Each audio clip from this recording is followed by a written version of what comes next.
जरा हट के जरा बच के, ये है चौपारण मेरी जान। जी हाँ, ये किसी फिल्म की गाने नहीं, बल्कि चौपारण के जो अंदर का पंचायत है, चौपारण अंतर्गत जो पंचायत है, उनके गांव की जो स्थिति है उसकी हकीकत है। जो मैं बात कर रहा हूं देहर पंचायत के, कई ऐसे गांव हैं जो पंचायत मुख्यालय तक जाने में घंटों लगते हैं और महज दूरी 1 से 1.5 किलोमीटर। ऐसी स्थिति बयां कर रहा हूं जो आज आज़ादी के लंबे समय बाद भी यहाँ के लोगों को वाकई में आज़ादी क्या मिली है, ये मैं पूछता हूं आपसे। क्या गांव में रहने वाले लोगों को क्या यही गलती है कि वो गांव में रहते हैं? क्या उनकी सुविधाएं नहीं मिलनी चाहिए? क्या वो इसके लिए डिजर्व नहीं करते हैं? और ऐसा दावा सरकारी विभाग में भी किया जाता है कि स्थिति बहुत अच्छी है। दावे और प्रतिदावे तो बहुत किए जाते हैं साहब, लेकिन स्थिति आप देखिए तो खुद समझ में आ जाएगा। जो पंचायत मुख्यालय देहर के हैं, वहां तक जाने के लिए जो सड़कें हैं उसकी स्थिति काफी दयनीय है।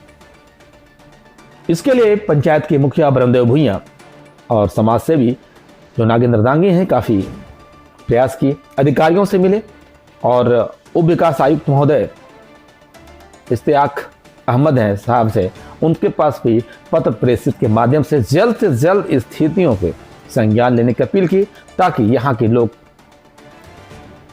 जो काफी कठिनाई में आवागमन करते हैं उससे बचे। आज तो स्थिति ऐसी है, कई सड़क की स्थिति तो ऐसी है साहब, जो साइड स्क्रीन पे आप देख सकते हैं, वो सुबह से अगर शाम आप जाएं तो महफूज होकर घर जाएं तो ये बहुत बड़ी बात होगी। ये स्थिति है। और साथ ही मैं बता दूं कि देहर पंचायत में कई ऐसे गांव हैं जो आदिवासी बहुल गांव हैं। इनमें से करगा, पथलगड्डा भी ऐसे कई गांव हैं जहां पे आदिवासियों की संख्या बहुत अधिक है। वहां की स्थिति ऐसी है कि वहां तो पैदल भी आप नहीं चल सकते हैं। पैदल चलने में भी आपको ये सोचना पड़ेगा कि एक अगला स्टेप कैसे बढ़ाएं। कीचड़ में सड़क है, सड़क में कीचड़ है, ये कहना मुश्किल हो जाएगा। क्या यही विकास है? आजादी के लंबे समय के बाद गुजारने के बाद भी गांव की स्थिति अगर नहीं संभले तो क्या दोषी कौन है? आज जो खाका तैयार किए जाते हैं, विकास का जो दम भरा जाता है, वो ऑफिस में बैठ के भरा जाता है। क्या इससे विकास हो जाएगा? जमीन पर उतरिए साहब, एसी का हवा छोड़िए और बाहर आइए, गांव में देखिए, घूमिए,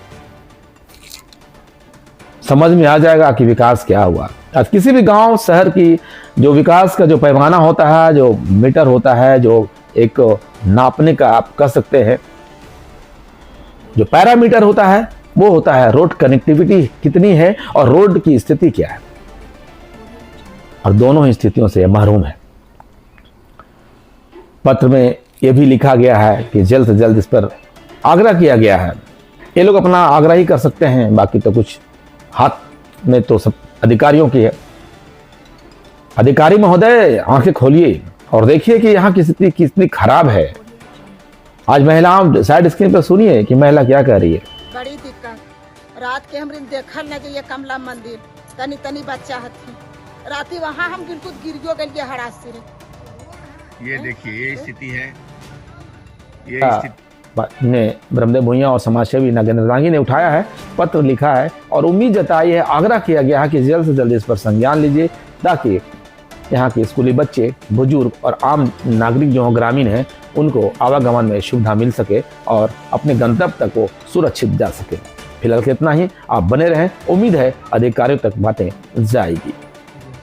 मैं नागेंद्र कुमार ग्राम देहर का रहने वाला हूँ, समाज सेवी। मेरे साथ हैं इस क्षेत्र के वार्ड सदस्य केदारनाथ महतो और उप मुखिया प्रतिनिधि विकास कुशवाहा। अभी हम लोग खड़े हैं ग्राम देहर से सवैया पुल होते हुए इटखोरी को जोड़ने वाली प्रमुख सड़क पर। इस सड़क की स्थिति ये है कि पैदल चलना भी मुश्किल है। इस सड़क का निर्माण PMGSY से 2014 में किया गया था। उसके बाद अभी तक इसमें किसी भी प्रकार की मरम्मती का कार्य नहीं हुआ।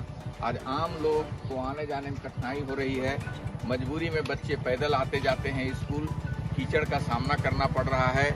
मैं इस रोड को विस्तृत रूप से आपको दिखाना ये पूरा दैहर गांव घनी आबादी और यहाँ से इटखोरी जाने का ये प्रमुख मार्ग है। इसी मार्ग से हम लोग इटखोरी की ओर जाते हैं। आप ये रोड का स्थिति देख लीजिए। पक्की सड़क तो कहीं दिखाई नहीं पड़ रही है, लेकिन कीचड़ ही कीचड़ दिखाई पड़ रहा है। और इस रोड से रात भर बालू माफिया पूरे इस इलाके में बालू का यातायात करवाते हैं, और जिसके चलते कुछ भी घटना कभी भी घट सकती है।